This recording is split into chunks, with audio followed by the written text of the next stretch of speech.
So in terms of preparing for a performance review, I'd say preparation is key. So reflecting on past performance and then setting goals for the future. So in terms of reviewing past goals, I would go back to your last performance review goals and be clear on the goals that you were able to deliver and any shortfalls. So talk to those shortfalls, and I'd say own the highs and the lows. So decide on what key messages you want to communicate. So I'd say stick to 3 or 4 points rather than try and cover everything. So I'd say focus on outcomes, not effort. So how did you reduce risk or build capability? And look, if you can bring in clear measurements to really sort of add data points to your narrative, then that's really good. And include as many specific examples as possible in terms of what you have delivered.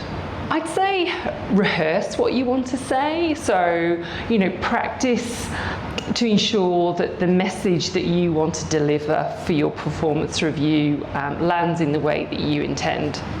Remember, it's a two-way conversation, so think about in advance specific areas that you'd like to gain insights on. In terms of future goals for your performance review, think about looking forward in terms of what you'd like to achieve in terms of growth and development, and what experience specifically you need to help you get there. And look, if promotion is on the cards, raise it earlier than later, I'd say. And then you can start to look at then what the current gap is in terms of where you're at and where you want to head. And then you can start having a conversation with your manager in terms of realistic timeframes for achieving that. In terms of setting SMART goals, I guess the acronym that everybody knows, SMART, so be specific, measurable, achievable, relevant and time-bound in terms of how you construct your goals.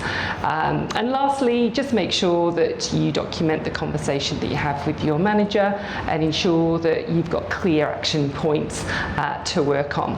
And if you do that, you're good to go. So that's performance review, and look, if you'd like some hints and tips in terms of setting more broader goals, in terms of what you'd like to work towards in your career, then please get in touch.